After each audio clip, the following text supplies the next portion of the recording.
제발 겔 살려줘. 여기 누구 없어요? 피범벅이 된 남자가 손으로 눈을 긁어냈습니다. 그 순간 전직 강력계 여영사 한수진이 멈춰섰죠. 말해요. 누가 당신을 이렇게 만들었어요? 남자는 떨리는 입술로 중얼거렸습니다. 박성철. 수진이 그의 주머니에서 꺼낸 건 구겨진 명함 한 장. 테라그룹 회장 강태준. 그런데 이상했습니다. 방금 전 뉴스에선 강태준 사망 속보가 떠 있었으니까요. 그리고 오두막방, 새하얀 눈 위로 헤드램프 불빛이 서서히 다가옵니다. 수지는 권총 안전장치를 해제했습니다. 이제 내가 당신을 지켜줄게. 대체 누가 왜 대한민국 최고 재벌을 죽은 사람으로 만들었을까요? 그리고 수진이 이 남자를 살리는 순간 그녀의 과거까지 다시 사냥당하기 시작합니다. 과연 이들의 운명을 어떻게 되었을까요? 사연 시작 전 구독, 좋아요, 알림 설정 꼭 눌러주세요. 이러한 작은 나눔이 당신의 마음을 더욱 행복하게 만들어 줄 거예요. 오늘의 사연 시작합니다. 서울 중구 금융가 한복판 테라그룹 본사 지하 주차장에서 강태준이 벤틀리에서 내리는 순간이었습니다.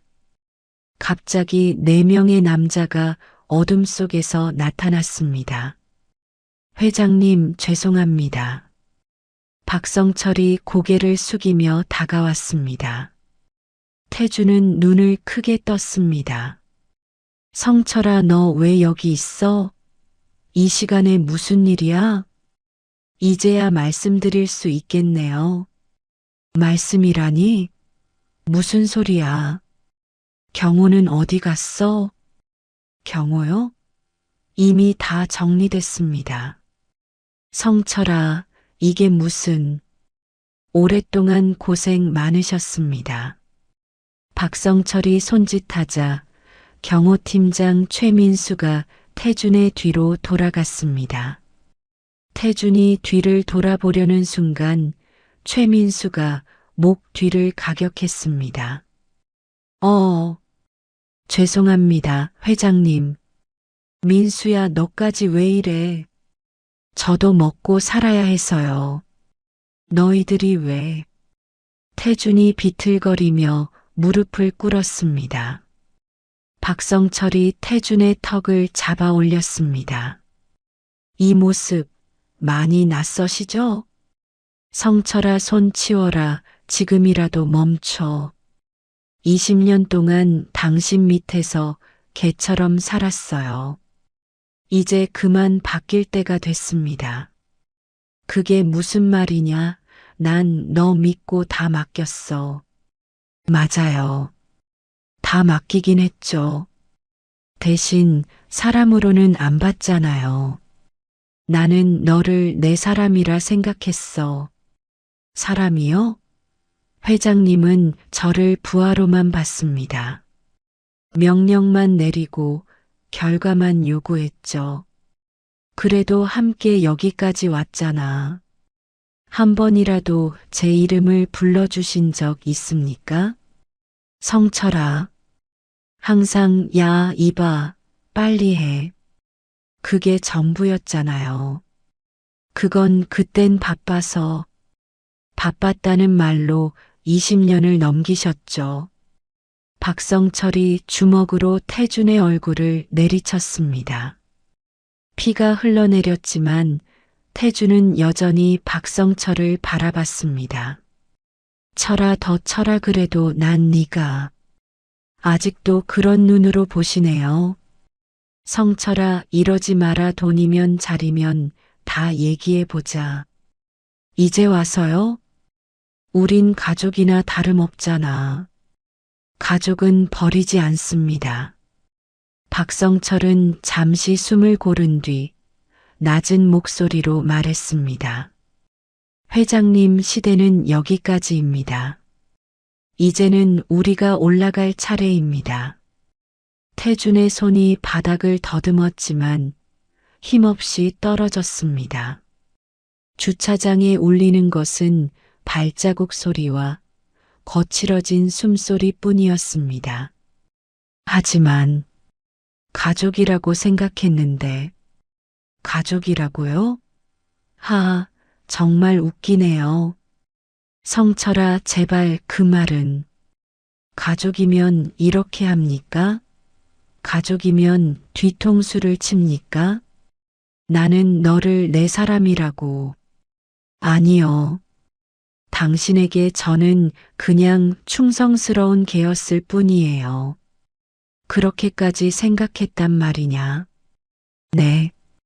꼬리 흔들면 밥 주고 말 안 들으면 걷어차는 게요. 최민수가 태준의 팔을 뒤로 비틀었습니다. 태준이 아픔에 신음을 냈지만 박성철을 놓치지 않고 바라봤습니다.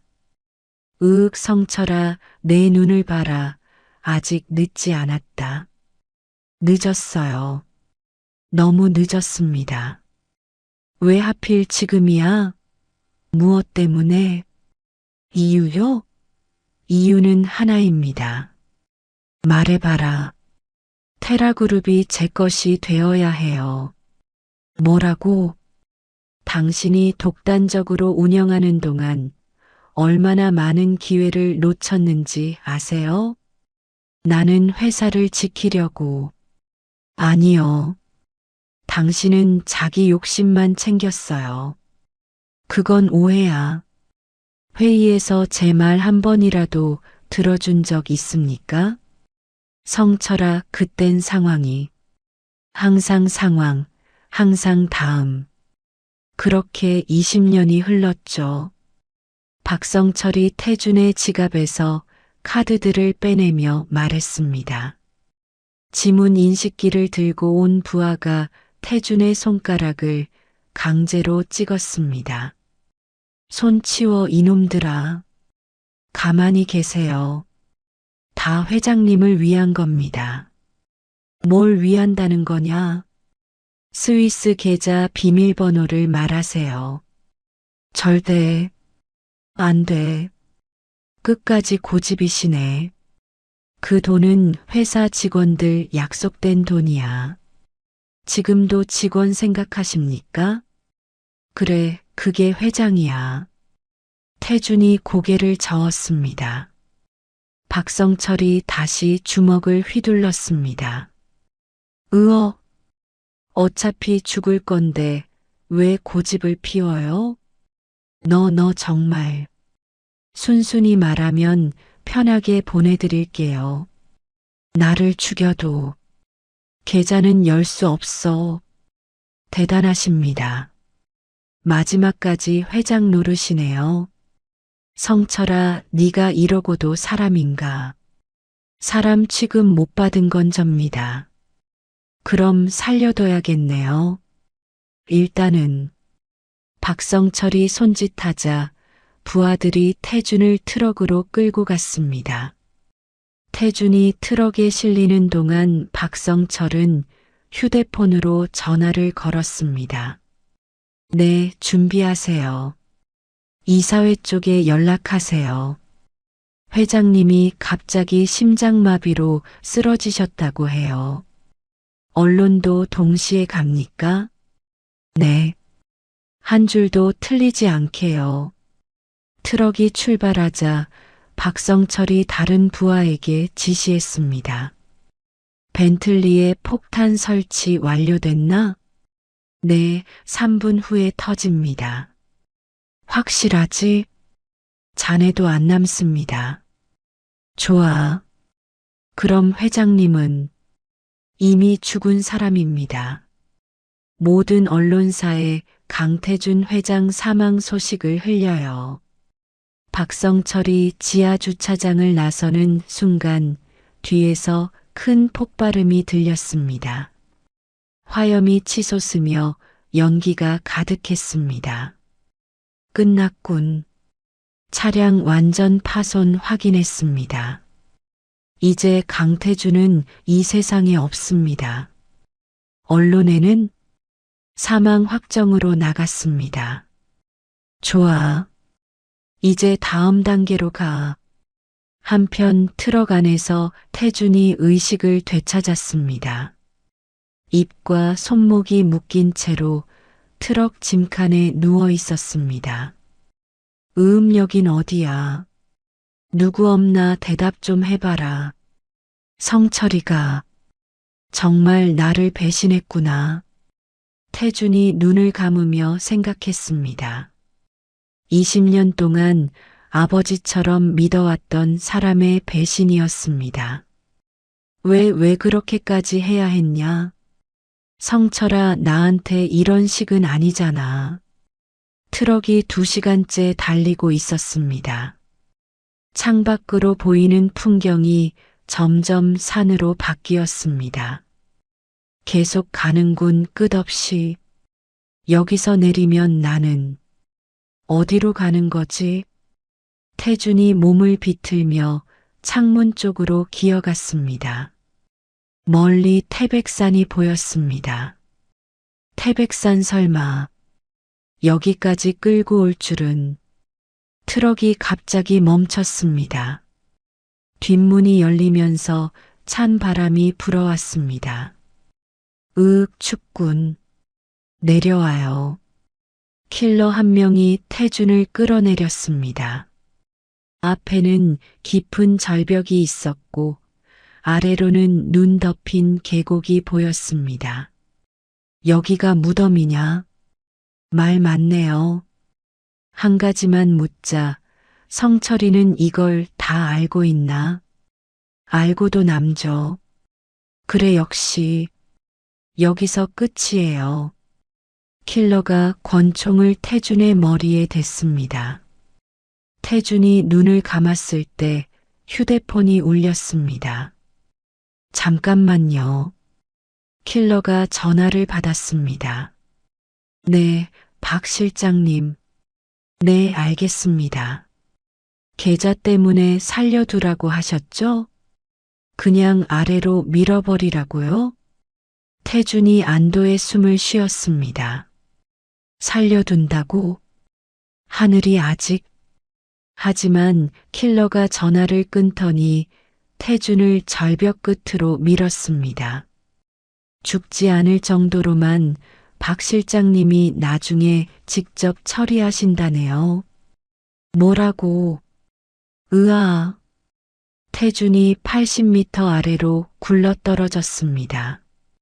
바위에 몸을 부딪히며 온몸이 상처투성이가 되었습니다. 숨이 붙어 있나? 여기서 끝내긴 싫다. 킬러들이 절벽 위에서 아래를 내려다봤습니다. 이 정도면 끝난 거죠? 확인해 봐야 하는 거 아닙니까? 저 아래로 내려가라고요? 지금 눈 보세요. 폭설의 안개까지 한 발 잘못 디디면 우리도 끝입니다. 그래도 숨 붙어 있으면 곤란한데 80m면 사람은 끝이에요. 박 실장님께 보고만 제대로 하면 될 것 같은데요. 그래. 괜히 영웅 흉내 내지 말자. 킬러들이 트럭에 올라타고 떠났습니다. 절벽 아래 눈밭에서 태준이 신음소리를 냈습니다. 숨이 아직. 여기서 끝나면 안 되는데. 2시간이 지났습니다. 태백산 깊숙한 곳에서 한수진이 덫을 확인하러 나왔습니다. 오늘도 별 소득이 없네. 이러다 굶겠어, 정말. 수진이 혼자 중얼거리며 눈길을 걸었습니다. 3년째 이곳에서 혼자 지내고 있었습니다. 사람 소리도 안 들은 지가 언제야. 산은 조용해서 좋긴 한데 가끔은 무섭네. 갑자기 저 멀리서 신음소리가 들렸습니다. 뭔가 이상한데? 짐승 소리는 아닌데. 수진이 소리가 나는 쪽으로 달려갔습니다. 눈밭에 피가 흘러 있고 한 남자가 쓰러져 있었습니다. 세상에, 이 사람이 왜 여기에? 사람이잖아, 산짐승도 아니고. 수진이 급히 남자에게 다가갔습니다. 비싼 정장을 입고 있었지만 얼굴이 심하게 부어 있어서 누군지 알아보기 어려웠습니다. 아저씨, 들리세요? 눈 떠보세요. 이 추운데 여기 누워 있으면 큰일 나요. 수진이 맥박을 확인했습니다. 약하지만 살아 있었습니다. 맥은 있어, 살아 있어. 아직 늦진 않았어. 이 추위에 이러다가 정말 죽겠어. 수진이 남자를 업고 자신의 오두막으로 향했습니다. 800m 거리였지만 무거운 남자를 업고 가기는 쉽지 않았습니다. 왜 이렇게 무거워? 정장 입은 거 보니 보통 사람은 아닌데. 조금만 참아요. 오두막에 도착해서 수진이 남자를 침대에 눕혔습니다. 옷을 벗기면서 상처를 확인했습니다. 이건 많이 다쳤네. 갈비뼈도 부러졌고, 이게 총상인가? 대체 무슨 일을 당한 거야? 수진이 남자의 주머니를 뒤졌습니다. 고급 명함과 외교관 여권이 나왔습니다. 뭐야 이건? 강태준? 테라그룹? 이름이 낯설지 않은데. 수진이 휴대폰으로 검색해 봤습니다. 오늘 오후 폭발 사고로 사망했다는 뉴스가 떴습니다. 사망? 말도 안 돼. 이 사람이 그 재벌? 수진이 뉴스 사진과 침대에 누운 남자를 번갈아 봤습니다. 얼굴이 너무 부어 있어서 확실하지 않았습니다.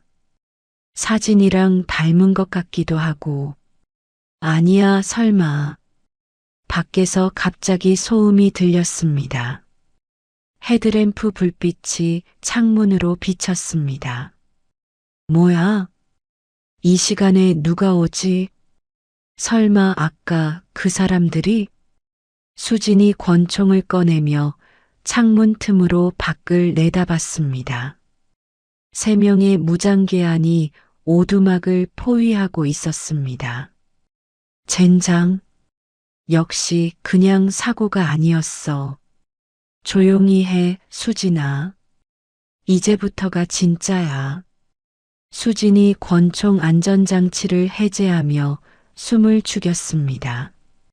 무장괴한들이 오두막 문을 발로 차며 들어왔습니다. 아무도 없나?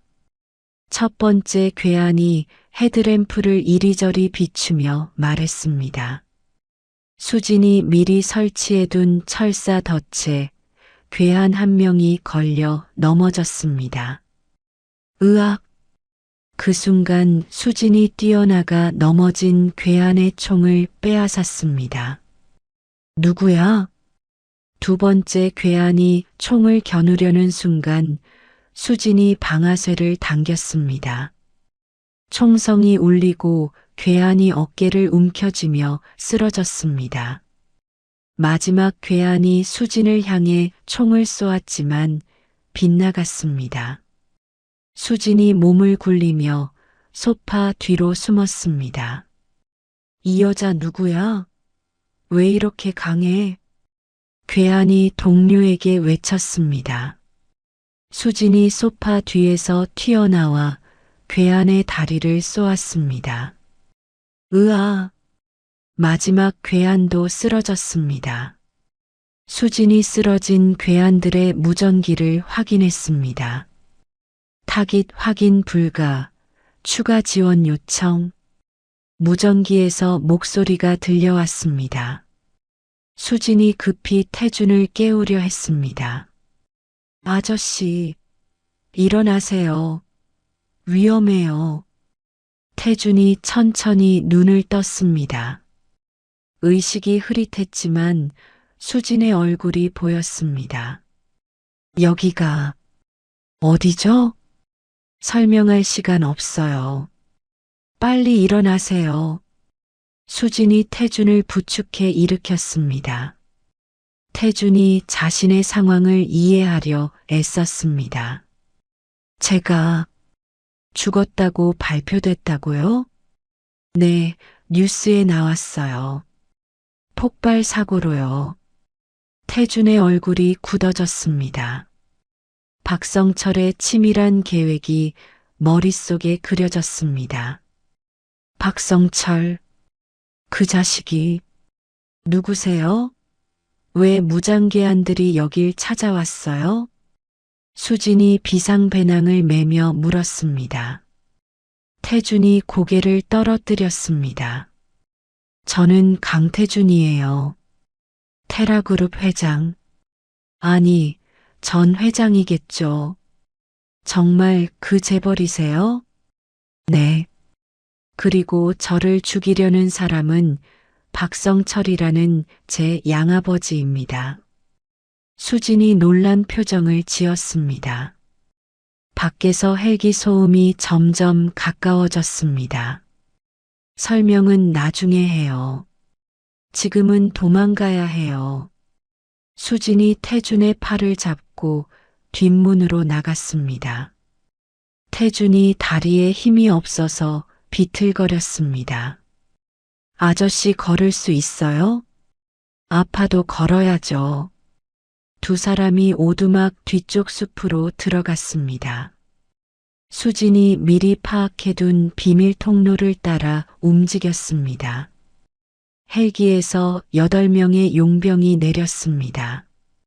박성철이 선두에 서서 오두막을 확인했습니다. 비어있네.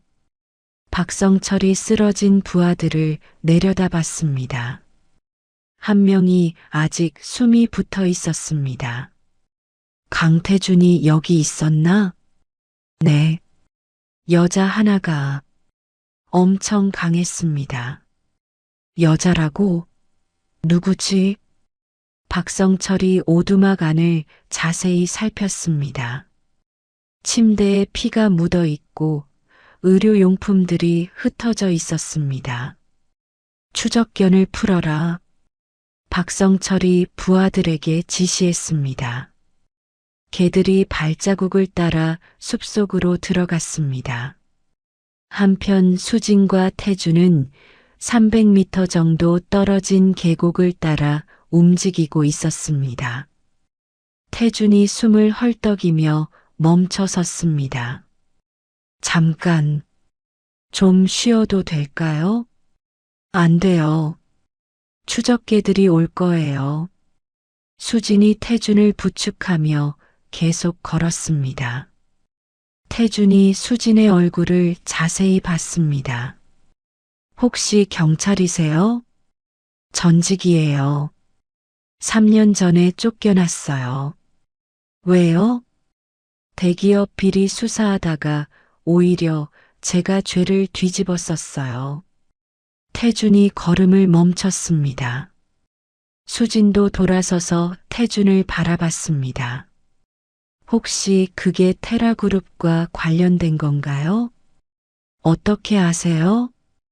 박성철이라는 이름을 들어본 적 있어요? 수진의 얼굴이 딱딱해졌습니다. 그 이름을 들으니 3년 전 기억이 떠올랐습니다. 그 자식이 제 인생을 망쳐놨어요. 저도 마찬가지예요. 20년 동안 아버지처럼 믿었는데 두 사람이 잠시 서로를 바라봤습니다. 같은 사람에게 배신당한 동질감이 느껴졌습니다. 뒤에서 개 짖는 소리가 점점 가까워졌습니다. 400m밖에 안 벌어졌네요. 수진이 쌍안경으로 뒤를 확인했습니다. 태준이 가방에서 뭔가를 꺼냈습니다. 이거 받아요. 태준이 종이를 수진에게 건넸습니다. 스위스 은행 계좌 정보가 적혀 있었습니다. 만약 제가 죽으면 이 돈으로 박성철을 잡으세요. 죽는다는 소리 하지 마세요. 수진이 종이를 받으며 말했습니다. 태준이 수진의 손을 잡았습니다. 고마워요. 절 구해줘서. 아직 구한 게 아니에요. 살아서 나가야 구한 거죠. 수진이 태준을 끌고 다시 걸어갔습니다. 영하 12도의 추위에 두 사람의 숨이 하얗게 나왔습니다. 30분 후 작은 동굴을 발견했습니다. 여기서 잠시 쉬어요. 수진이 태준을 동굴 안으로 데려갔습니다. 동굴 입구를 나뭇가지로 가렸습니다.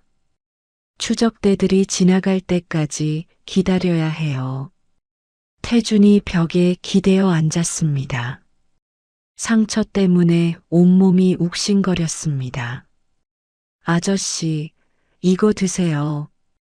수진이 비상 초콜릿을 건넸습니다. 태준이 고개를 저었습니다. 당신이 드세요. 저는 괜찮아요. 혈당이 떨어지면 더 위험해져요. 수진이 강제로 태준의 입에 초콜릿을 넣었습니다. 태준이 어색하게 씹으며 미소를 지었습니다. 언제부터 여기서 혼자 살았어요? 3년 됐어요. 외롭지 않았어요? 외로울 시간도 없었어요. 살아남기 바빴거든요. 동굴 밖에서 발자국 소리가 들렸습니다. 두 사람이 숨을 죽이며 귀를 기울였습니다. 이쪽으로 간 것 같은데? 동굴 안까지 들어가서 확인해봐. 추적대가 동굴 앞에 도착했습니다. 추적대원 한 명이 동굴 입구로 들어왔습니다. 수진이 태준을 동굴 깊숙한 곳으로 밀어 넣었습니다. 아무것도 없는 것 같은데요? 추적대원이 헤드램프를 이리저리 비추며 말했습니다. 수진이 돌 뒤에 숨어서 숨을 죽였습니다. 확실히 확인해봐. 박 실장님이 놓치면 우리 다 죽는다고 했잖아. 밖에서 다른 대원이 소리쳤습니다. 추적대원이 동굴 안쪽으로 더 들어왔습니다. 수진이 뒤로 돌아가서 대원의 목을 졸랐습니다.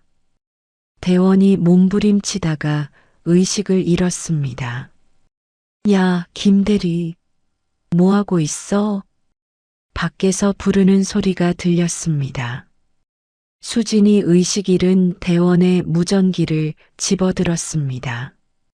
아무것도 없습니다. 다른 쪽을 찾아보죠. 수진이 목소리를 바꿔서 말했습니다. 다행히 들키지 않았습니다. 그래, 우리는 서쪽으로 갈게. 추적대가 멀어지는 소리가 들렸습니다. 수진이 태준에게 돌아갔습니다. 다 갔어요. 정말 대단하시네요. 태준이 감탄하며 말했습니다. 수진이 의식 잃은 대원을 동굴 구석으로 끌고 갔습니다. 이제 어디로 가야 하죠? 산 중턱에 산악구조대 대피소가 있어요. 거기서 구조 신호를 보낼 수 있을 거예요. 두 사람이 동굴을 나왔습니다. 밤하늘에 별이 총총 떠 있었습니다. 한편 서울에서는 긴급 이사회가 열리고 있었습니다. 박성철이 검은 양복을 입고 회의실에 들어왔습니다. 여러분, 슬픈 소식을 전해드립니다. 이사들이 숙연한 표정으로 박성철을 바라봤습니다. 강태준 회장님이 오늘 오후 급성 심장마비로 돌아가셨습니다. 회의실이 술렁거렸습니다. 몇몇 이사들이 놀란 표정을 지었습니다. 장례식은 3일 후에 치를 예정이고 그때까지 제가 임시로 회사를 이끌어 가겠습니다. 박성철이 차분하게 말했습니다. 하지만 속으로는 웃음이 나왔습니다. 회의가 끝나고 박성철이 사무실로 돌아갔습니다. 휴대폰이 울렸습니다. 아직 못 찾았다고? 여자 하나가 방해한다고? 박성철의 목소리가 차갑게 변했습니다. 그 여자가 누군지 알아봐라. 그리고 강태준은 반드시 살려서 데려와야 한다. 전화를 끊고 박성철이 창밖을 내다봤습니다. 서울 시내가 반짝반짝 빛나고 있었습니다. 이제 모든 게 내 것이야. 다음 날 새벽 태백산에서 수진과 태준이 걷고 있었습니다. 태준의 다리가 점점 무거워졌습니다. 좀 쉬어도 될까요? 조금만 더 가요. 대피소까지 500m밖에 안 남았어요. 그때 앞에서 누군가 나타났습니다. 경찰복을 입은 중년 남자였습니다. 한수진 경위님이죠? 수진이 깜짝 놀라며 멈춰 섰습니다. 남자의 얼굴을 보니 과거 동료였습니다. 이재호 팀장님? 이재호가 웃으며 다가왔습니다. 하지만 그의 눈빛이 차가웠습니다. 3년 만이네요. 여기서 뭐 하고 있어요? 그게 어떻게 여길 찾아오셨어요? 수진이 경계하며 뒤로 물러섰습니다. 이재호가 태준을 흘끗 봤습니다. 혹시 그분이 강태준 회장님인가요? 태준이 고개를 숙였습니다.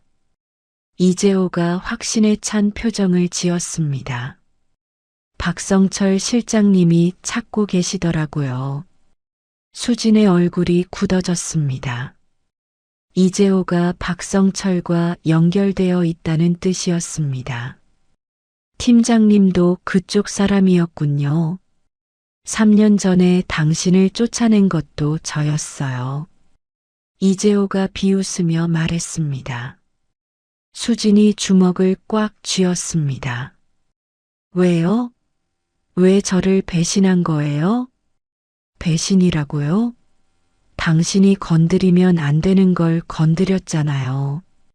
이재호 뒤에서 6명의 무장대원이 나타났습니다. 수진이 태준을 뒤로 밀어냈습니다. 테라그룹 수사를 중단하라고 했는데도 계속 파헤쳤잖아요. 그게 제 일이었는데요. 당신 같은 고집불통 때문에 얼마나 골치 아팠는지 몰라요. 이재호가 권총을 꺼냈습니다. 다른 대원들도 총을 겨눴습니다. 강태준 회장님만 넘겨주면 당신은 살려줄게요. 수진이 고개를 저었습니다. 싫어요. 왜 그렇게 고집이세요? 어차피 이길 수 없잖아요. 수진이 주변을 살폈습니다. 좁은 계곡길이라 도망갈 곳이 많지 않았습니다. 마지막으로 한 번 더 묻겠어요. 넘겨줄 거죠?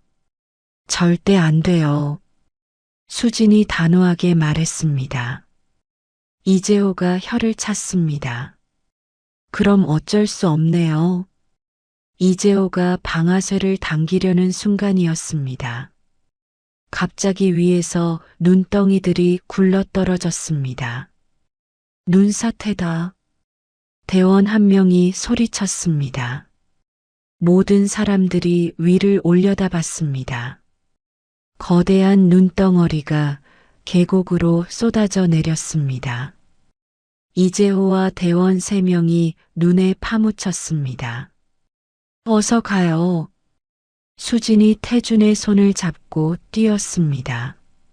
눈사태가 멈춘 후 살아남은 대원들이 허둥거렸습니다. 팀장님, 팀장님.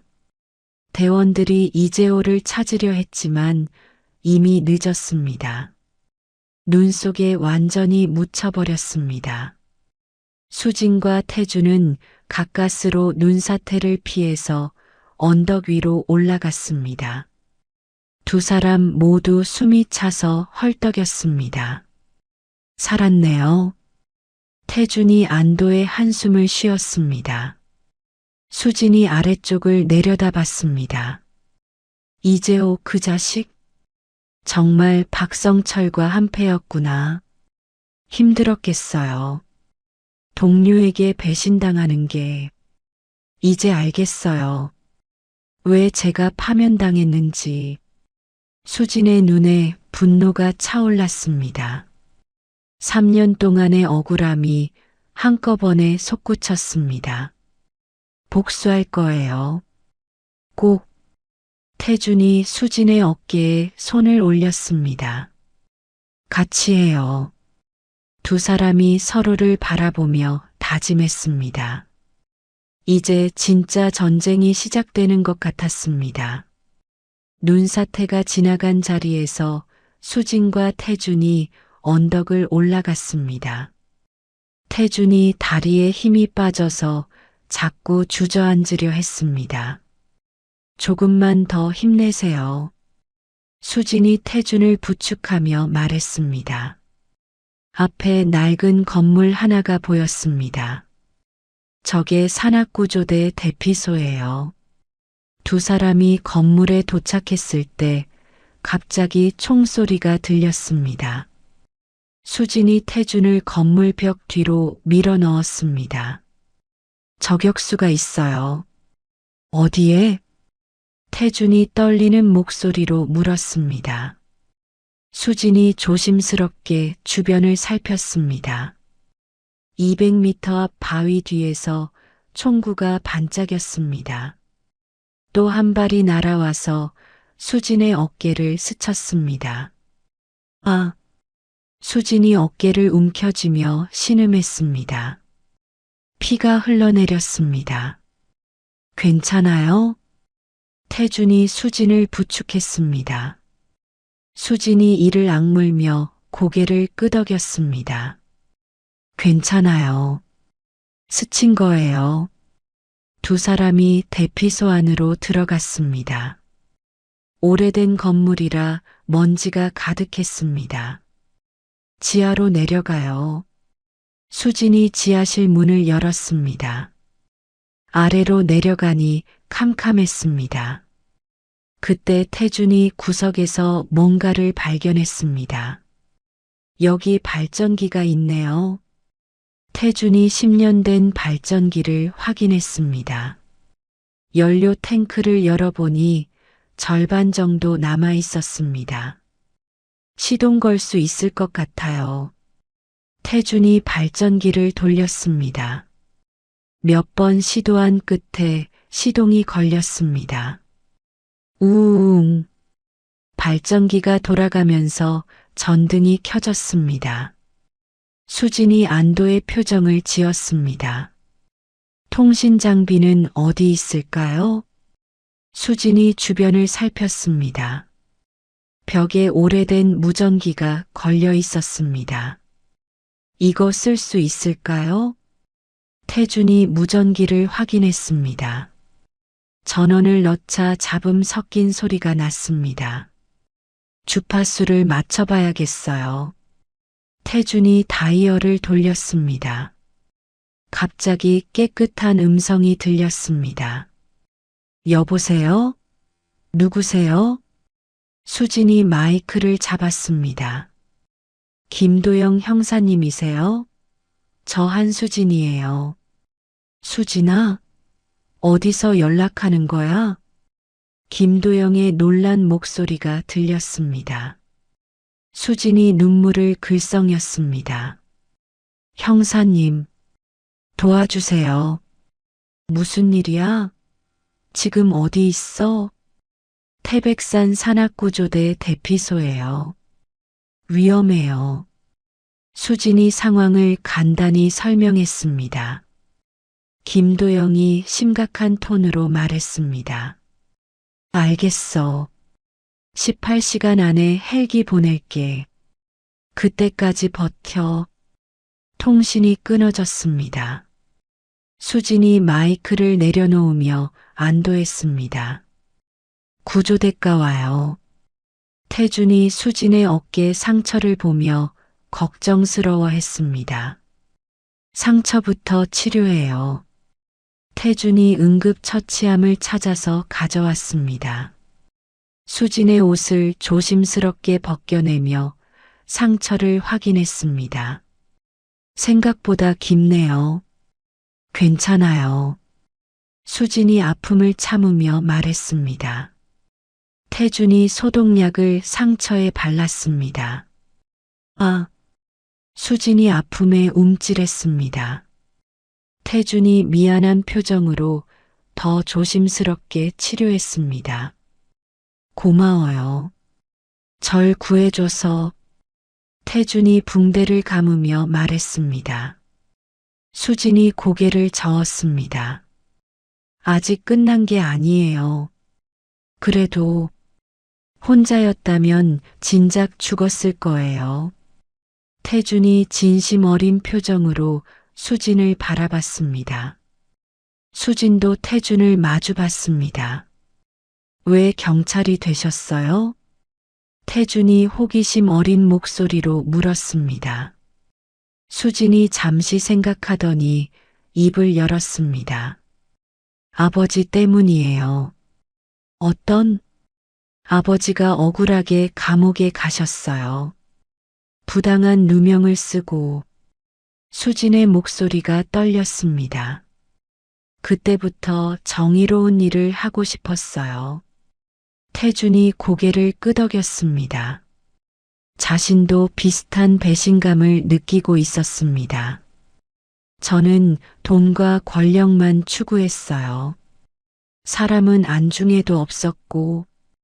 후회되세요? 많이요. 박성철의 마음을 왜 몰랐을까 싶어요. 태준이 한숨을 쉬었습니다. 수진이 태준의 손을 잡았습니다. 이제라도 바꾸면 돼요. 두 사람이 서로를 바라보며 미소를 지었습니다. 처음으로 진짜 동료가 된 기분이었습니다. 위층에서 갑자기 큰 소리가 났습니다. 무언가가 건물에 부딪히는 소리였습니다. 수류탄이에요. 수진이 태준을 바닥에 엎드리게 했습니다. 폭발음과 함께 천장에서 먼지가 떨어졌습니다. 박성철이 왔나 봐요. 어떻게 해야 하죠? 태준이 불안한 목소리로 물었습니다. 수진이 구조장비들을 뒤지기 시작했습니다. 여기 있는 걸로 무기를 만들어야 해요. 수진이 로프와 도르래, 그리고 산소통을 꺼냈습니다. 이걸로 뭘 만들 거예요? 즉석 폭탄이요. 수진이 산소통에 뭔가를 연결하기 시작했습니다. 태준이 옆에서 도왔습니다. 밖에서 박성철의 목소리가 들렸습니다. 강태준, 나와라. 더 이상 숨어봐야 소용없어. 태준이 몸을 떨었습니다. 20년 동안 아버지처럼 여겼던 사람의 목소리였습니다. 수진이 태준의 어깨를 두드렸습니다. 괜찮아요. 같이 싸워요. 태준이 고개를 끄덕이며 각오를 다졌습니다. 이제 정말 마지막 전투가 시작될 것 같았습니다. 새벽 5시 박성철의 최종 공격이 시작되었습니다. 수류탄과 화염병이 대피소로 날아들었습니다. 지금이야. 수진이 태준에게 신호를 보냈습니다. 태준이 만든 즉석 폭탄을 창문으로 던졌습니다. 펑! 큰 폭발음과 함께 박성철의 부하 3명이 날아갔습니다. 수진이 연막탄을 터뜨리며 밖으로 뛰어나갔습니다. 어디 있어? 박성철이 연기 속에서 소리쳤습니다. 수진이 연기를 틈타 박성철에게 접근했습니다. 너 누구야? 박성철이 수진을 발견하고 총을 겨눴습니다. 수진이 몸을 굴리며 박성철의 다리를 발로 쳤습니다. 으악! 박성철이 넘어지며 총을 놓쳤습니다. 수진이 재빨리 총을 주워들었습니다. 움직이지 마. 박성철이 바닥에 엎드린 채로 수진을 올려다봤습니다. 처음 보는 여자였지만 눈빛이 예사롭지 않았습니다. 누구야? 강태준이랑 무슨 관계야? 당신이 망친 사람 중 하나예요. 수진이 총구를 박성철에게 겨누며 말했습니다. 박성철의 얼굴에 당황스러운 표정이 스쳤습니다. 혹시 한수진? 기억하네요. 수진이 차가운 미소를 지었습니다. 박성철이 일어나려 했지만 수진이 발로 눌렀습니다. 3년 동안 얼마나 원망했는지 아세요? 이때 태준이 대피소에서 나왔습니다. 박성철이 태준을 보며 표정이 변했습니다. 태준아, 성철형. 태준이 복잡한 표정으로 박성철을 내려다봤습니다. 20년 동안 아버지처럼 여겼던 사람이었습니다. 왜 그랬어요? 왜 저를 배신한 거예요? 너는 모를 거야. 내가 얼마나 오랫동안 참았는지. 박성철이 쓴웃음을 지었습니다. 20년 동안 너 밑에서 개처럼 살았어. 한 번도 동등하게 대해준 적이 없잖아. 그건 항상 지시만 하고 내 의견은 들으려고도 하지 않았지. 박성철의 목소리에 원망이 섞였습니다. 태준이 죄책감에 고개를 떨어뜨렸습니다. 하늘에서 헬기 소음이 들렸습니다. 김도영이 이끄는 구조대가 도착한 것입니다. 경찰이다. 무기를 버려라. 헬기에서 확성기 소리가 들렸습니다. 살아남은 박성철의 부하들이 손을 들었습니다. 김도영이 특공대원들과 함께 헬기에서 내렸습니다. 수진을 보자 반가운 표정을 지었습니다. 수진아, 괜찮아? 형사님. 수진이 눈물을 흘리며 김도영에게 달려갔습니다. 김도영이 수진을 꼭 안아줬습니다. 고생 많았다. 특공대원들이 박성철과 부하들에게 수갑을 채웠습니다. 박성철이 끌려가면서 태준을 한 번 더 봤습니다. 태준아, 후회하게 될 거야. 더 큰 세력이 있다는 말이에요? 태준이 물었지만 박성철은 대답하지 않았습니다. 30분 후 강원도 지역 종합병원 응급실에서 수진과 태준이 치료를 받았습니다. 의사가 수진의 어깨를 검사하며 말했습니다. 다행히 뼈는 안 다쳤어요. 일주일 정도 안정하면 될 것 같습니다. 감사합니다. 태준도 옆 침대에서 링거를 맞고 있었습니다. 갈비뼈 골절과 탈수증이 있었지만 생명에는 지장이 없었습니다. 이제 어떻게 할 거예요? 수진이 태준에게 물었습니다. 태준이 창밖을 바라보며 말했습니다. 복수를 해야죠. 제대로 된 복수를. 어떤 방법으로요? 박성철과 연결된 모든 사람들을 찾아낼 거예요. 태준의 목소리에 강한 의지가 담겼습니다. 다음 날 태준이 기자회견을 열었습니다. 전국의 언론사가 몰려들었습니다. 저는 강태준입니다. 살아있습니다. 기자들이 술렁거렸습니다. 플래시가 터지며 사진을 찍었습니다. 박성철의 배신으로 암살 위험에 처했지만 한 분의 도움으로 살아남을 수 있었습니다. 태준이 수진을 무대로 불렀습니다. 수진이 어색하게 올라왔습니다. 이분은 한수진 씨입니다. 목숨을 걸고 저를 구해주셨습니다. 박수가 터져 나왔습니다. 수진이 당황스러워하며 인사했습니다. 앞으로 테라그룹을 완전히 새롭게 만들겠습니다. 그리고 부패한 모든 세력을 뿌리 뽑겠습니다. 기자회견이 끝나고 태준과 수진이 병원 옥상으로 올라갔습니다. 멀리 태백산이 보였습니다. 정말 끝난 걸까요?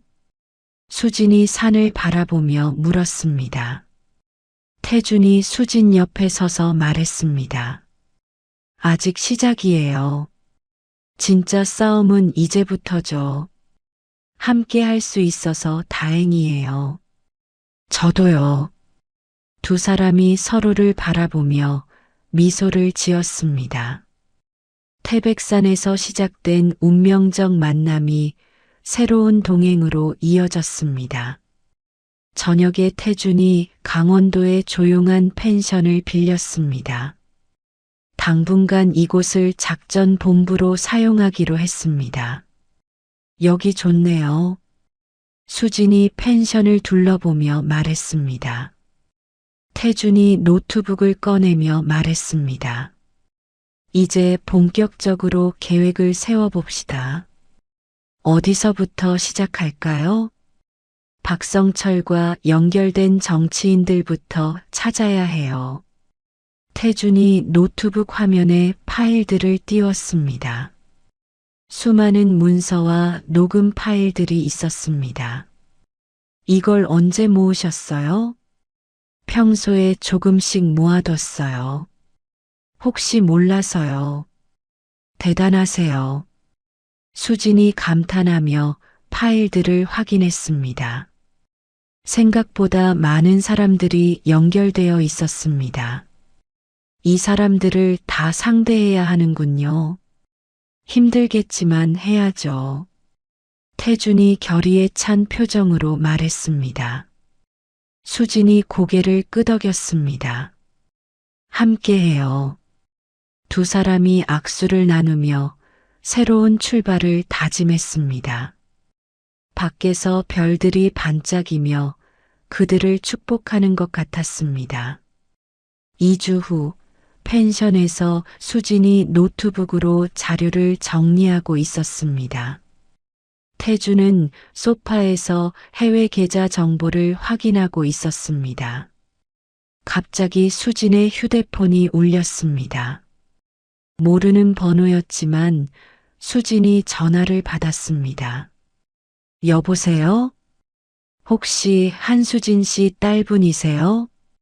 간병인의 목소리였습니다. 수진의 얼굴이 굳어졌습니다. 네, 맞는데요. 무슨 일이세요? 어머니께서 갑자기 쓰러지셨어요. 지금 강원도 지역병원 응급실에 계세요. 뭐라고요? 수진이 벌떡 일어났습니다. 태준도 놀라서 수진을 바라봤습니다. 당뇨병성 혼수 상태예요. 빨리 오세요. 전화가 끊어졌습니다. 수진이 손을 떨며 휴대폰을 내려놓았습니다. 무슨 일이에요? 태준이 걱정스럽게 물었습니다. 수진이 눈물을 글썽이며 대답했습니다. 어머니가 쓰러지셨어요. 병원으로 가요. 태준이 재빨리 차키를 집어들었습니다. 두 사람이 급히 펜션을 나섰습니다.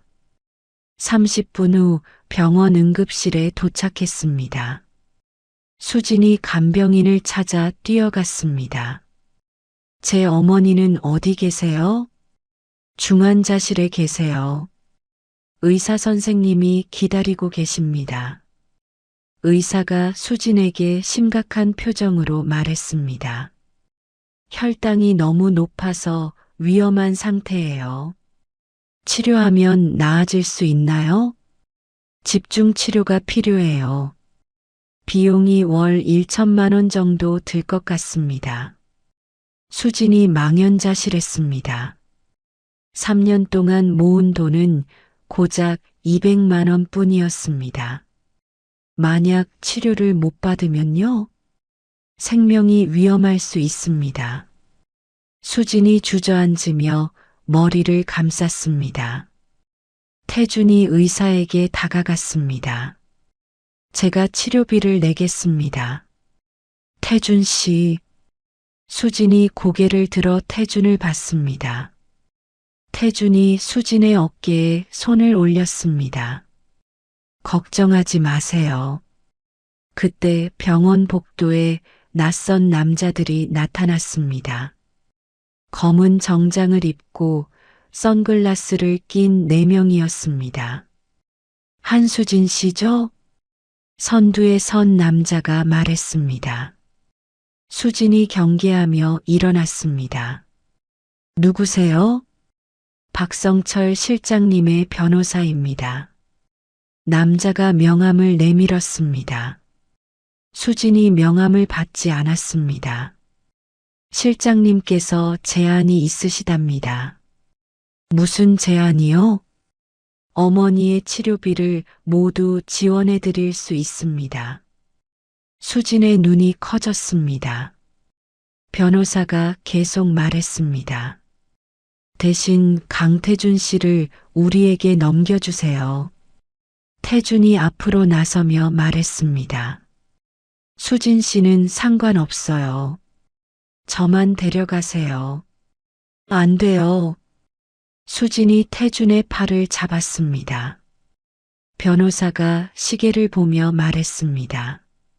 1시간 드릴게요. 잘 생각해 보세요. 변호사들이 복도 끝으로 물러났습니다. 수진과 태준이 중환자실 앞에 서 있었습니다. 중환자실 안에서 수진의 어머니가 산소 마스크를 쓰고 누워 있었습니다. 70세의 작은 몸이 더욱 초라해 보였습니다. 어머니, 수진이 유리창에 손을 대며 눈물을 흘렸습니다. 태준이 수진의 뒤에서 지켜봤습니다. 3년 동안 연락도 못 드렸는데 어머니는 이해하실 거예요. 태준이 위로하며 말했습니다. 수진이 돌아서서 태준을 봤습니다. 저 때문에 당신이 위험해져요. 괜찮아요. 어머니가 먼저예요. 하지만 그때 병원 전체에 갑자기 정전이 일어났습니다. 비상등만 켜진 어두운 복도에서 총소리가 들렸습니다. 뭔가 이상해요. 태준이 수진의 손을 잡았습니다. 복도 끝에서 새로운 무장 집단이 나타났습니다. 박성철의 부하들과는 다른 옷차림이었습니다. 더 전문적이고 위험해 보였습니다. 저들은 누구죠? 수진이 속삭였습니다. 무장 집단의 리더가 확성기로 말했습니다. 강태준을 찾고 있다. 조용히 나와라. 태준이 몸을 떨었습니다. 완전히 다른 세력이었습니다. 김 회장의 부하들 같아요. 김 회장이 누구예요? 박성철과 경쟁하던 또 다른 조직이에요. 태준이 창백한 얼굴로 설명했습니다. 박성철의 부하들과 김 회장 조직이 병원에서 대치하고 있었습니다. 어떻게 해야 하죠? 수진이 당황스러워했습니다. 중환자실에서는 어머니가 위험한 상태였고 밖에서는 총격전이 벌어지고 있었습니다. 의료진들이 환자들을 안전한 곳으로 옮기느라 바빴습니다. 간호사 한 명이 수진에게 뛰어왔습니다. 어머니 혈당이 더 떨어지고 있어요. 즉시 응급처치가 필요해요. 지금 상황이 어떻게? 수진이 절망하며 말했습니다. 태준이 결심한 듯 일어났습니다. 제가 김 회장에게 가겠어요. 안 돼요. 어머니를 살려야죠. 태준이 복도로 나서려는 순간이었습니다. 김 회장 조직의 보스가 수진과 태준을 발견했습니다. 저기 있다. 보스가 부하들에게 신호를 보냈습니다. 수진이 태준을 중환자실 쪽으로 밀어냈습니다. 어머니, 미안해요. 수진이 어머니를 바라보며 눈물을 흘렸습니다. 태준이 수진의 손을 잡았습니다. 포기하지 마세요. 방법이 있을 거예요. 하지만 상황은 점점 절망적으로 변해가고 있었습니다. 김 회장 조직이 수진과 태준에게 접근하는 순간이었습니다. 갑자기 병원 밖에서 헬기 소음이 들렸습니다. 경찰이다. 건물을 포위했다. 확성기 소리가 병원 전체에 울렸습니다. 김도영이 이끄는 강원도경찰청 특공대였습니다. 어떻게 여길 알았지? 김 회장 조직 보스가 당황했습니다. 박성철의 부하들도 마찬가지로 놀랐습니다. 형사님이 오셨어요. 수진이 안도의 표정을 지었습니다. 창문으로 특공대원들이 밧줄을 타고 내려오기 시작했습니다. 모든 무기를 버려라. 김도영이 확성기로 외쳤습니다. 총격전이 벌어지기 시작했습니다. 수진이 태준을 중환자실 안으로 밀어 넣었습니다. 어머니가 누운 침대 옆으로 피했습니다. 괜찮아요, 어머니. 곧 나아질 거예요. 수진이 어머니의 손을 잡으며 속삭였습니다. 태준이 수진의 어깨에 손을 올렸습니다. 복도에서 격렬한 총격전이 계속되었습니다. 김 회장 조직과 박성철 부하들이 경찰과 교전하고 있었습니다. 30분 후 총소리가 멈췄습니다. 김도영이 중환자실 문을 두드렸습니다. 수진아, 괜찮아? 형사님. 수진이 문을 열고 김도영에게 달려갔습니다. 김도영이 수진을 꼭 안아줬습니다. 늦어서 미안해. 태준 씨 연락받고 급히 왔어. 태준 씨가 연락했어요? 수진이 태준을 돌아봤습니다. 태준이 휴대폰을 들고 있었습니다. 총격전이 시작되자마자 신고했어요. 고마워요. 의사가 중환자실로 뛰어왔습니다. 지금 응급처치하겠습니다. 의료진이 수진의 어머니를 응급실로 옮겼습니다. 수진이 불안한 마음으로 복도에서 기다렸습니다. 2시간 후 의사가 나왔습니다. 다행히 위기를 넘겼습니다. 정말요? 수진이 눈물을 흘리며 물었습니다. 네, 앞으로 혈당 관리만 잘하면 될 것 같습니다. 태준이 의사에게 다가갔습니다. 치료비는 제가 모두 부담하겠습니다. 고맙습니다. 의사가 인사하고 돌아갔습니다. 수진이 태준에게 고개를 숙였습니다. 정말 고마워요. 어떻게 갚아야 할지. 가족이잖아요. 태준이 자연스럽게 말했습니다. 수진이 고개를 들어 태준을 봤습니다. 가족이라고요? 우리 이제 가족 아닌가요? 태준이 조금 부끄러운 표정을 지었습니다. 수진이 미소를 지으며 고개를 끄덕였습니다.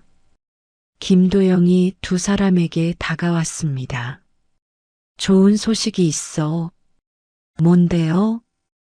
오늘 잡힌 놈들 신문에 보니까 박성철과 연결된 정치인 명단이 나왔어. 김도영이 파일을 꺼내며 보여줬습니다. 이제 본격적으로 수사할 수 있겠네요. 태준이 파일을 확인하며 말했습니다. 내일 기자회견을 다시 열겠습니다. 무슨 내용으로요? 수진이 물었습니다. 제가 살아있다는 걸 전 세계에 알릴 거예요. 그리고 모든 진실을 공개할 겁니다. 다음 날 오후 태준이 기자회견장에 섰습니다. 전국의 기자들이 몰려들었습니다. 저는 강태준입니다. 태준의 목소리가 떨렸지만 단단했습니다. 박성철의 배신으로 죽을 뻔했지만 살아 돌아왔습니다. 기자들이 카메라를 들이댔습니다. 오늘 모든 증거를 공개하겠습니다. 태준이 서류 뭉치를 들어 올렸습니다. 박성철과 연결된 정치인들, 그리고 부패한 공무원들의 명단입니다. 회장이 술렁거렸습니다.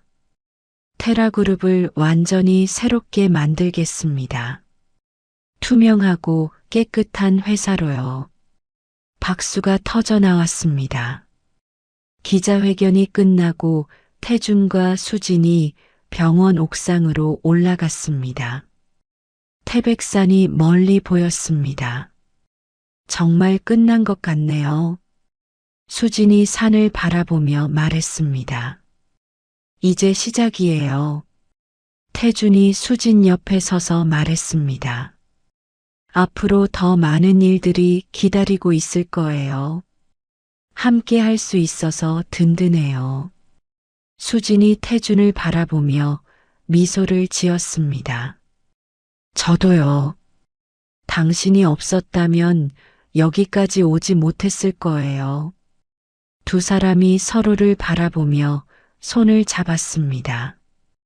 태백산에서 시작된 인연이 이제 새로운 미래로 이어지고 있었습니다. 저녁에 수진의 어머니가 깨어났습니다.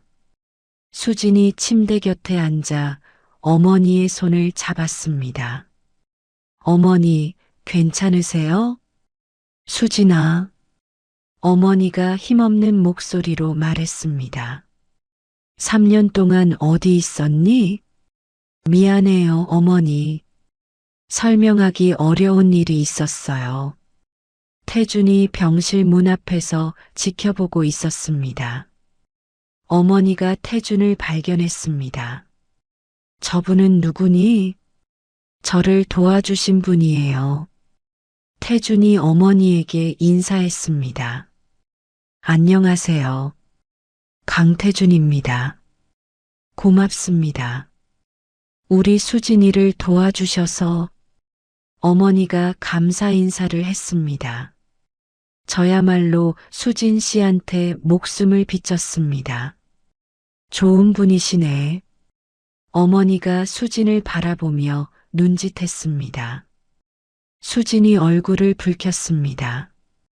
태준과 수진이 병원을 나서며 함께 걸었습니다.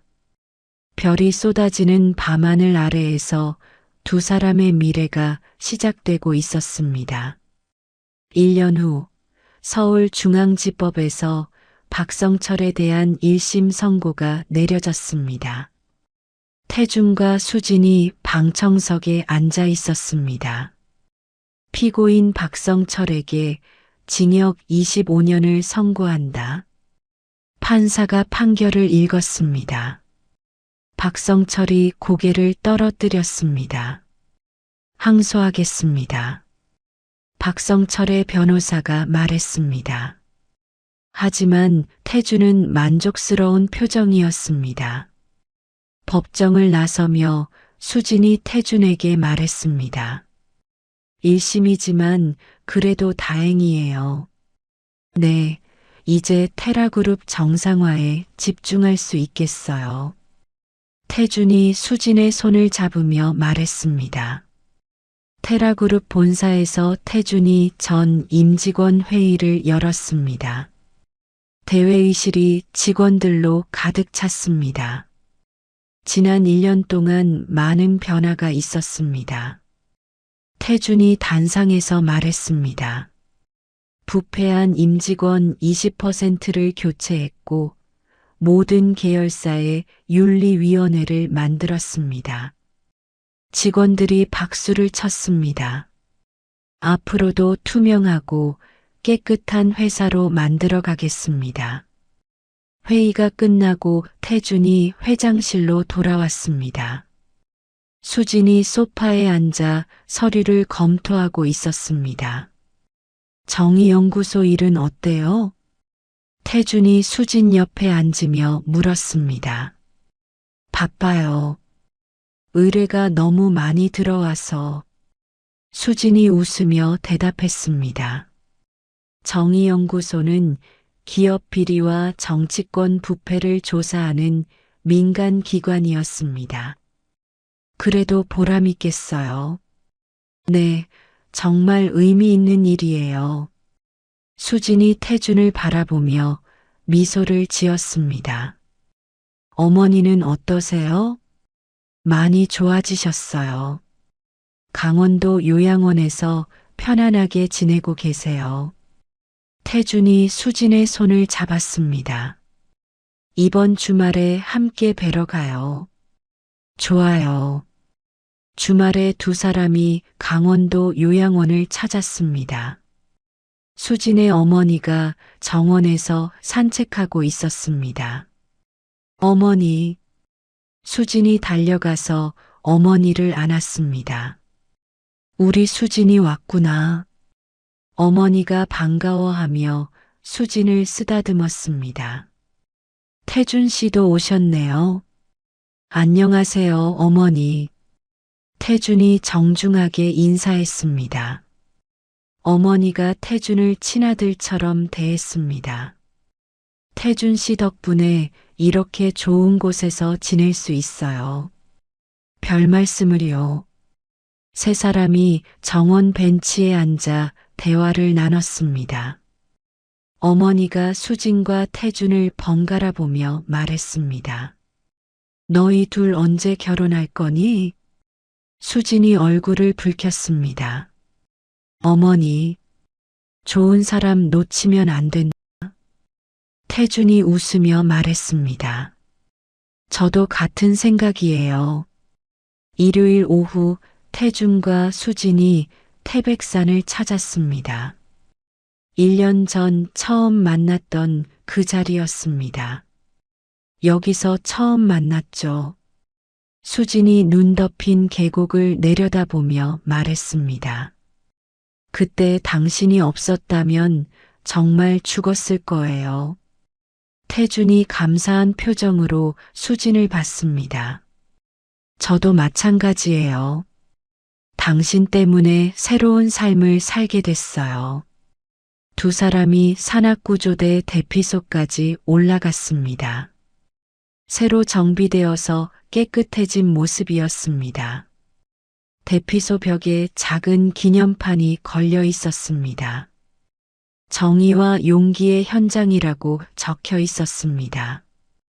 우리 이야기가 새겨졌네요. 수진이 기념판을 어루만지며 말했습니다. 태준이 갑자기 무릎을 꿇었습니다. 주머니에서 반지를 꺼냈습니다. 수진 씨, 뭐 하는 거예요? 수진이 깜짝 놀랐습니다. 저와 결혼해 주세요. 태준이 진심 어린 표정으로 말했습니다. 당신이 저를 구해준 것처럼 이제는 제가 당신과 함께 평생을 살고 싶어요. 수진의 눈에 눈물이 고였습니다. 네. 수진이 큰 소리로 대답했습니다. 태준이 일어나서 수진을 안아줬습니다. 태백산 정상에서 두 사람이 포옹하며 행복해했습니다. 3개월 후 태백산 기슭의 작은 교회에서 결혼식이 열렸습니다. 김도영과 동료들, 그리고 수진의 어머니가 참석했습니다. 지금 이 자리에서 평생의 약속을 나누겠습니다. 목사가 말했습니다. 강태준 씨, 한수진 씨를 아내로 맞이하시겠습니까? 네. 태준이 힘차게 대답했습니다. 한수진 씨, 강태준 씨를 남편으로 맞이하시겠습니까? 네. 수진도 환하게 웃으며 대답했습니다. 이제 반지를 교환해 주세요. 두 사람이 서로의 손가락에 반지를 끼웠습니다. 하객들이 박수를 쳤습니다. 키스해도 됩니다. 목사가 웃으며 말했습니다. 태준과 수진이 입을 맞췄습니다. 결혼식 후 신혼여행으로 스위스에 갔습니다. 알프스 산맥을 바라보며 두 사람이 걸었습니다. 태백산과 비슷하네요. 수진이 설산을 보며 말했습니다. 우리의 첫 만남을 떠올리게 해요. 태준이 수진의 어깨에 팔을 둘렀습니다. 앞으로도 함께 걸어가요. 당연하죠. 두 사람이 설산을 배경으로 사진을 찍었습니다. 2년 후 수진이 아이를 임신했습니다. 태준이 초음파 사진을 보며 감격했습니다. 정말 우리 아이네요. 네, 건강하게 자라고 있어요. 수진이 배를 쓰다듬으며 말했습니다. 아들일까요? 딸일까요? 상관없어요. 건강하기만 하면. 태준이 수진의 배에 손을 올렸습니다. 태백산에서 태어난 인연이 이렇게 이어지네요. 정말 운명 같아요. 병원에서 나와 두 사람이 한강공원을 걸었습니다. 석양이 강물에 반사되어 아름다웠습니다. 행복해요. 수진이 태준의 팔짱을 끼며 말했습니다. 저도요. 당신과 함께라서 우리 아이도 정의로운 사람으로 키워야죠. 당연하죠. 엄마 아빠를 닮아서요. 두 사람이 웃으며 집으로 향했습니다. 태백산에서 시작된 운명적 사랑이 새로운 생명으로 이어지며 완벽한 해피엔딩을 맞이했습니다. 태백산의 혹독한 추위 속에서 시작된 두 사람의 인연이 마침내 따뜻한 가정으로 완성되었습니다. 백조 자산가 강태준과 전직 형사 한수진, 서로 다른 배경을 가진 두 사람이지만 같은 배신자에게 상처받은 공통점이 있었죠. 생사를 오가는 위기 속에서 서로를 구하며 진정한 동지가 되고 나아가 평생의 동반자가 된 이들의 이야기였습니다. 때로는 인생의 가장 어두운 순간에 만난 사람이 우리 삶의 가장 큰 빛이 되기도 합니다. 절망적인 상황에서도 서로를 포기하지 않고 끝까지 지켜낸 두 사람처럼 우리도 어려운 순간을 함께 나눌 소중한 사람들과의 인연을 소중히 여겨야겠습니다. 정의를 위해 싸우고 서로를 믿고 의지하며 마침내 행복한 결말을 맞이한 이들의 모습에서 우리 모두 희망과 용기를 얻었으면 좋겠습니다. 이야기를 끝까지 들어주신 분이 계시다면 잘 들었다고 댓글 하나만 남겨주세요. 감사합니다.